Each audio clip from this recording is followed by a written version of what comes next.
What's up, everyone? Welcome back to a brand new week. Man, it is Monday. I've gotten to a point in my life where Monday is my favorite day of the week because it's the day where there's possibilities. You know, by Friday, the week has happened and it was what it was, but Monday is the day where there's possibilities and it makes me super excited. So I want to welcome you to a brand new week. I hope you're looking forward to something happening this week.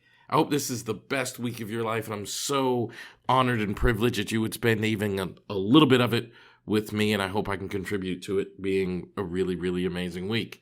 I hope you spend some time this weekend with people you enjoy, doing things you enjoy. I just really hope your life is going well. And to help you do that, we're going to talk about something today that is reasonable for this time of year, and that is seasonal depression. I want to talk to you about what it is. I'm going to talk about what to do about it, and how to make sure you get the best out of this holiday season. So welcome back to the Aha Moments, where every day I share the lessons I've learned in my work as a psychotherapist and in my life to inspire you to live your very best life. Of course, I'm your host, Elliott Connie. So my first experience with seasonal depression, there were two times in my life where I was like, man, what's going on? I think it might be like a seasonal issue. Both of them kind of climate, and then I'm going to give you another example on how seasonal depression has nothing to do with climate. So what happened with me is I got a job working at a gas station. One of my very, very first jobs. I was, 18, 19 years old when I got this job, early in my life. And they put me on the overnight shift, 11 p.m. to 7 a.m. And in New England, where I grew up outside of Boston, just outside of Boston, the sun sets in the winter. Like, I was just up in the Northeast. I was in New York City. You can tell the sun is setting around 3 p.m. And by 5 p.m., it is absolutely pitch black. And the sun doesn't really rise until like 7:30. So what would happen was I would get up and go to work. I'd get to work at 7. It'd be dark outside. I'd get to work at 11 p.m. It'd be dark outside. I'd work until 7 a.m., still dark. And I would go home absolutely devastatingly tired. I'd get something to eat, and I would sleep from maybe 8 a.m. I'd take a shower and sleep from like 8 a.m. to like 4 p.m., something like that. And by the time I woke up, the sun was down again. So I would go weeks without ever seeing the sun and without ever being outside in the sun, and eventually it triggered a depression. Another time that I noticed it happening, and I saw it happen to me and people around me, is I went to my first college called University of Massachusetts, Dartmouth, and it was very gray. And a lot of people just didn't get an opportunity to see a whole lot of the sun. It would really trigger depression. I think another thing that's related to seasonal depression is grief and loss issues. A lot of us have rituals and routines with loved ones and people that we lost throughout the year. And we get sad when this is the first holiday that we're not going to be sitting at the dinner table with, whatever loved one it might be, or you're not going to be around that person anymore. You're not going to see or experience them in the ways that you used to. What I want to tell you is, number one, hold on, because seasonal depression is temporary. In its nature, it only lasts a short moment. The seasons change as things kind of evolve and change around you. The second thing that I would say is when you are experiencing depression because you're going through the first holiday season without a loved one that's really meaningful to you, here's what I want you to do. Create new habits. You would be shocked at how many times you can solve a problem, even a significant mental health challenge, by simply doing something different. It resets your brain. I was watching a YouTube video by a well-known neurologist who said you can literally reset your brain by simply brushing your teeth with your offhand because of the way the brain works and resets itself. So as you experience seasonal depression, I want you to remember the power of just doing something different. It'll uplift your spirits, it'll change the algorithm of your brain, and it makes a massive difference in your life. So thanks for being here. Love you guys. Please hit that share button and share this podcast on your social media platforms, or even share it with one or two people in your life that you think could benefit from hearing this message today.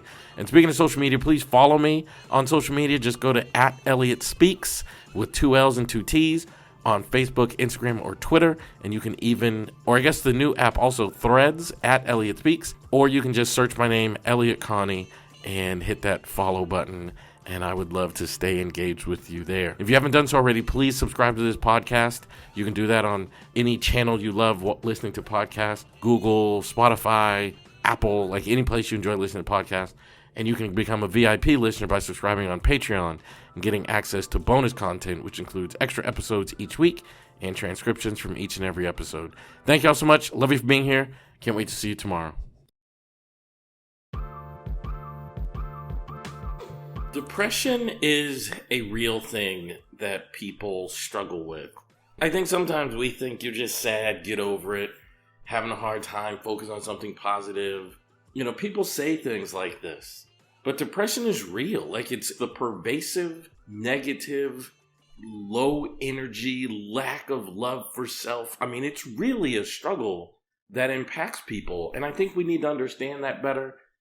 I think we need to be more empathetic about that. And we also need to understand that it can be seasonal, meaning triggered by things like weather or sunlight, activity, or grief. And that's really what seasonal depression is. And I'm going to go a little bit deeper in what to do to resolve that issue. So welcome back to the Aha Moments, where every day I share the lessons I've learned in my work as a psychotherapist and in my life to inspire you to live your very best life. Of course, I'm your host, Elliott Connie. You know, I have struggled with depression throughout my life at different points at different times. I've talked about that openly on stages, in books, and here. And I think there really is no difference between what to do when you're experiencing seasonal depression and what to do when you're experiencing just a generalized depression. And that is movement, action, and doing something different. I remember as a kid, here's a story I don't think I've ever told it here before, but depression is a weird thing because it wants to exist. Depression wants to be a part of your life. If you think about doing something that would remove the depression inside of you will try to talk you out of it, right? So let me give you a concrete example. When I was a kid, there was this time I was really, really struggling. I was really in a difficult space.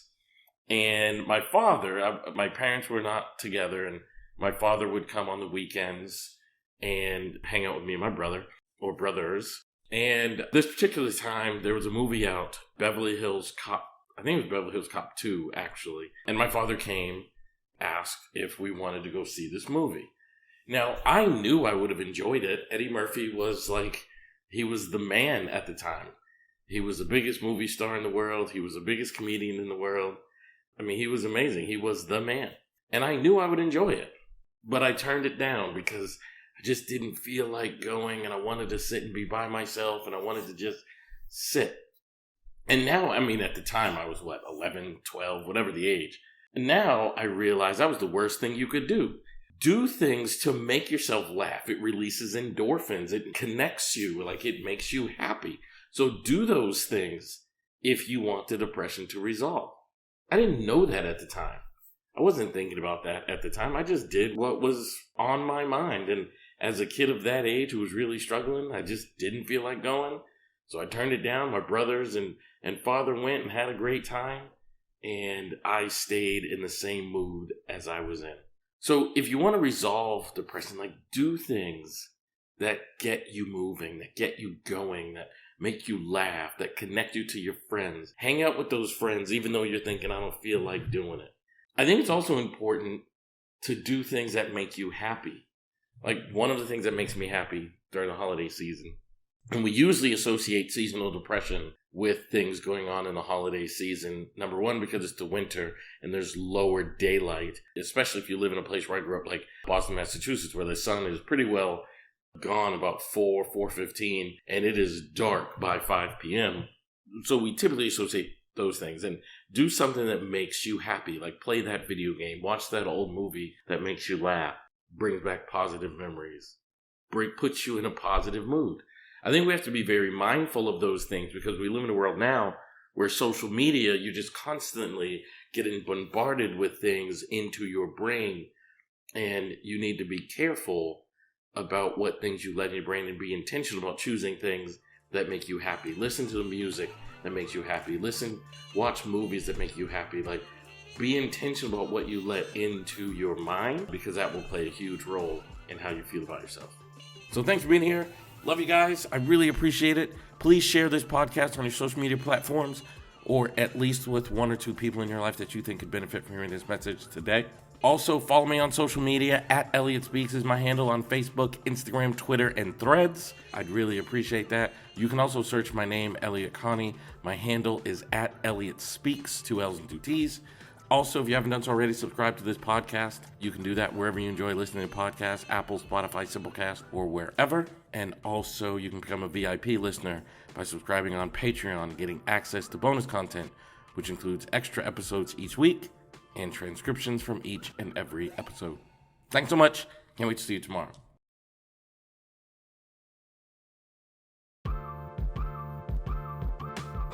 Because I'm so open with my own experiences with depression, people often ask me, what do I do? How do I deal with it? When it comes up, what do I do to center and deal with what's going on?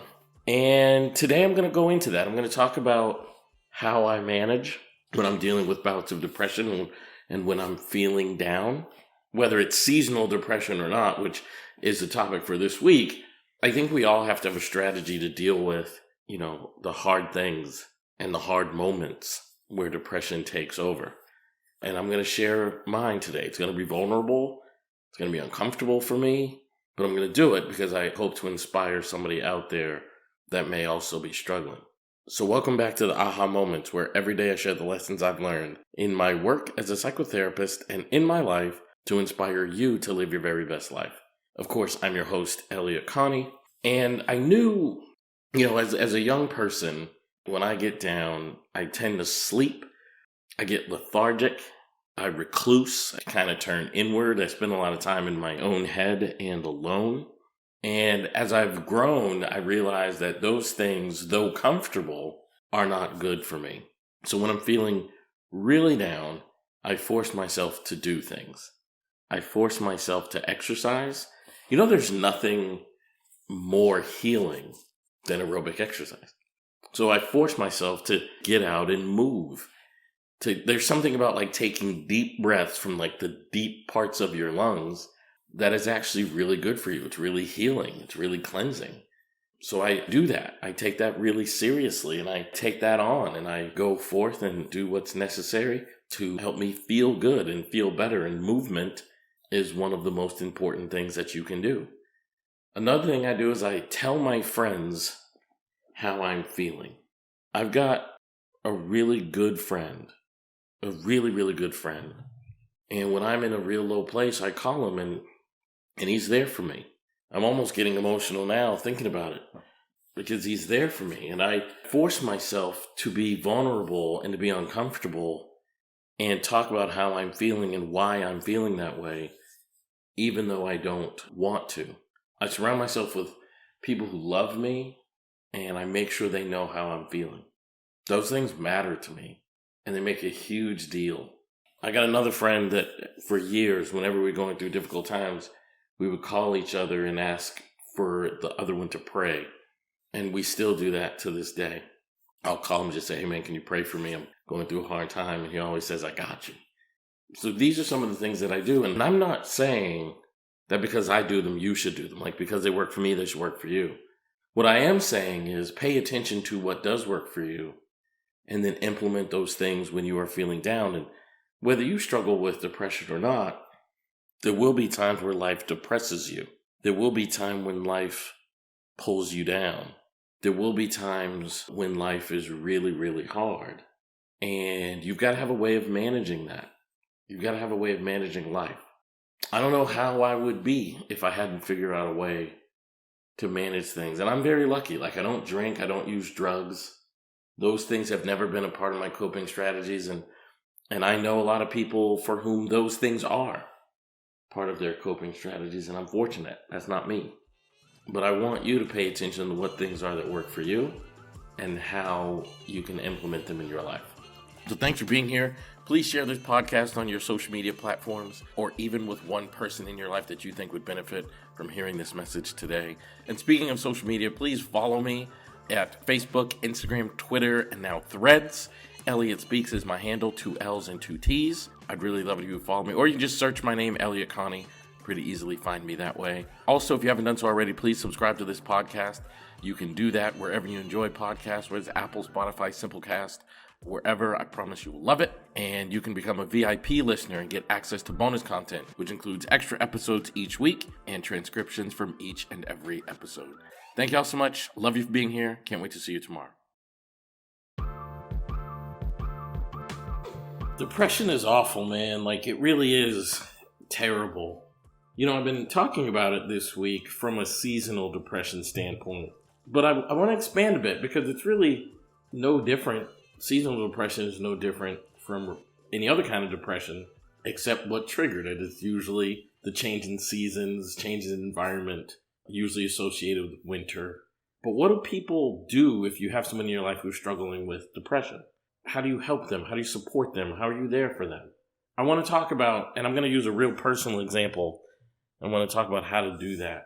So welcome back to the aha moments where every day I share the lessons I've learned in my work as a psychotherapist and in my life to inspire you to live your very best life. Of course, I'm your host, Elliott Connie. You know, I have really been struggling. It's so funny because there were so many amazing things happening in my life, and I want to make sure I own that. I want to make sure that people know that I know that. Like, there are some remarkable things happening in my life. But 2023 has been a really, really hard year for me because of an unbelievably hard thing that happened in my business that just turned everything upside down. And it won't clear. It won't let go of me. And it won't, remove itself from my life. And it has gotten really, really hard. We got hacked. The hacker stole a bunch of money and took control over my social media, and it's been very hard for my business to recover from that circumstance, and I'm just being transparent, and has significantly impacted my mental health. And I got a good friend named Adam who is doing things to support me, and he's doing 2 things that I want everyone to know when you have someone in your life who is struggling with mental health. The first thing he is doing is he is running the risk of annoying me. Because when I get down, I don't want to be bothered. I don't want to talk to people. I don't want to engage. I don't want to text. I don't want to chat. I don't want to call. And he is constantly messaging me. He sent me a Bible verse or Bible message today, but he is checking in with me throughout the day. Even when I don't reply, he continues to check in. And I appreciate it. I really, really appreciate it because it's like a lifeline. And I think a lot of times when we have somebody in our lives that's struggling, we have a tendency to not want to bother them. We don't want to stress them. We don't want to become too much for them. We don't want to become an annoyance for them. So we have a tendency to try to stay out of their way. But what's actually true is the exact opposite. Like, be a bother, be a nuisance. Stay connected to them because that's how you show up for people. The next thing Adam is doing, there's several things, but we get really tempted to give advice and give suggestions, and that never goes well. I can tell you right now, never, not ever does that go well. People experience that as dismissive. How do you know? You've never been in this situation before, all those things. What Adam has continued to do, which makes a difference, is by reminding me no matter how hard it gets, I don't have to do it alone. And I also don't have to reach out to him. He is reaching out to me to let me know he is here. And if I need anything, he will continue to be there and support me, and that I don't have to do it alone. I don't have to do it alone. I don't have to do it alone. That's like the constant message from Adam. I don't have to do it alone. I don't have to do it alone. I don't have to do it alone. I think letting the person in your life know who's struggling that they just don't, maybe it's going to continue to be hard, but you don't have to do it alone actually helps. Makes a massive difference. And I'm very lucky. 2023 has been a year with some significant challenges, but I'm so lucky I have good friends. People love and care for me around me, and I'm just so grateful for that. So thanks for being here. Love you guys. Please hit that share button and share this podcast on your social media platforms, or even share it with 1 or 2 people in your life that you think could benefit from hearing this message today. And speaking of social media, please follow me on social media. Just go to @ElliottSpeaks with 2 L's and 2 T's. on Facebook, Instagram, or Twitter. And you can even, or I guess the new app also, Threads, at Elliott Speaks. Or you can just search my name, Elliott Connie, and hit that follow button.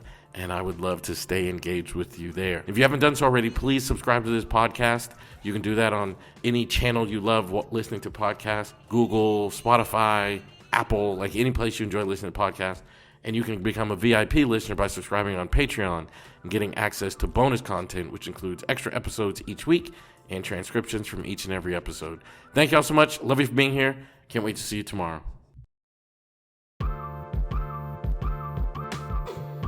For today's episode of the podcast, I was trying to think of an example that everyone would be familiar with of seasonal depression. And I was thinking about movies I might have seen or things going on in the news or just something in pop culture that everyone would be familiar with.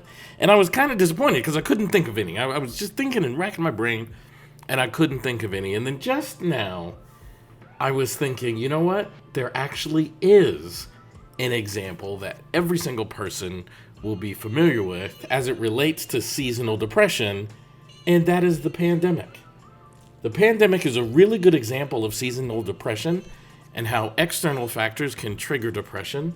And I'm going to use that as an example so everybody can understand what this is here today. So welcome back to the Aha Moments, where every day I share the lessons I've learned in my work as a psychotherapist and in my life to inspire you to live your very best life.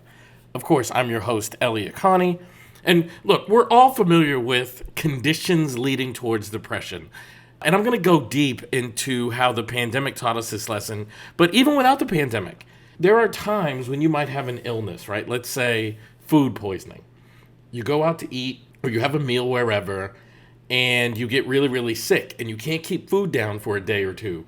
And you're laying on the couch watching television, not able to keep food down. And then as you get your strength back and you start feeling better, you often feel a little bit blue. You feel a little bit down. Well, that's because you've been lethargic and away from people. You haven't done much and you haven't been connected to people. And as a consequence, your mood is down and your mood de-escalates. Well, you know, it's funny because that's exactly what happened in the early part of 2020. I remember how my life was in the early part of 2020. I just hosted a conference just outside of Austin, Texas, surrounded by my peers, friends. It was a wonderful time.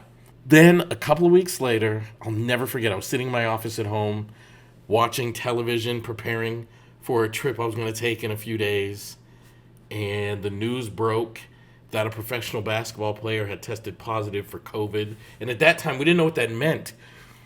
Would they live? Would they die? Would they turn into zombies? Like, we literally didn't know. And over the next couple of days, the world shut down and stayed shut down for months and months and months. And no longer were you going to hang out with friends. Bars were closed. Restaurants were closed. The only thing that were open were things that they considered essential. Grocery stores, banks, things like that. And after a while, we all started experiencing a bit of depression because the conditions were as such that depression set in. We couldn't hug one another. We couldn't see each other smile because we were wearing masks. The things that make us human and connected to one another were removed, and our moods were impacted. So much so that many people just couldn't take it anymore, and they started going back out against doctors' orders, against medical professionals' wishes. They just couldn't take it. Well, that's an example of seasonal depression. It's when the conditions are not sufficient towards happiness and they're creating sadness. It happens every winter when it gets really, really cold. You know, I grew up in Massachusetts. It gets really, really cold and it's uncomfortable to go out for a walk. It's uncomfortable to go out and meet your friends. It's sometimes painful, even dangerous. One winter, I went to a place in Canada. I was in central Canada, and it was negative 27 degrees. It is dangerous to go outside. So what do? We tend to stay inside, isolating. We tend to stay inside by ourselves. What happens? The sun goes down at about 4 p.m., and it's dark very long and very often. And those conditions lead to us not feeling super great. But we have to be prepared for it. We have to be able to counter it. And the best way to counter it is to live life anyway. The best way to counter it is to be connected to friends, do the activities you enjoy, even though it's cold, even though it's dark, even though it's gray, doing it anyway. That's what seasonal depression is. It's when the environment is more in line with creating depression than it is removing it. You know, when it's nice and sunny, it's really easy. Like, I'm just going to go sit outside and you get, vitamin D from the sun and fresh air. But when it's negative 27 degrees, you don't just go sit outside. You don't call your friends to see what they're up to when it's dark, gray, gloomy, and negative 27 degrees. And that's how the environment can create depression. It's why we need to be prepared for it. And it's why we need to fight against it by staying connected to other people. So thanks for being here. Please share this podcast on your social media platforms and help me reach more people, or even share it with just one or two people in your life that you think would experience this as a difference maker in their world.